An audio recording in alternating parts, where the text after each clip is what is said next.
విజయవాడ, మచిలీపట్నం, గుంటూరు మొత్తం మీద కలిపి 40 లక్షల మంది జనాభా ఉన్నారు. హైవే కనెక్టివిటీ ఉంది. ఒక 10,000 కోట్ల రూపాయలు ఖర్చు పెట్టుకుంటే అద్భుతమైన రాజధాని రెడీ అవుతుంది. అప్పు చేయాల్సిన పని లేదు.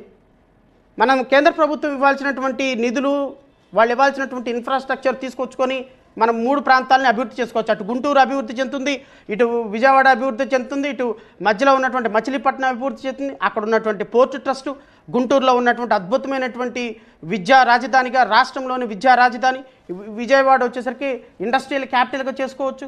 ఒక అద్భుతమైనటువంటి ప్రపోజల్. దీంట్లో రాంగ్ ఏముంది అంటున్నా నేను. ఎందుకు ఈ దేశంలో ఏ రాష్ట్రానికి కూడా 40 లక్షలు, 50 లక్షలు, 70 లక్షలు తక్కువ రాజధాని ప్రాంతంలో జనాలు లేరు. జనసాంద్రత ఉన్నటువంటి ప్రాంతాలు.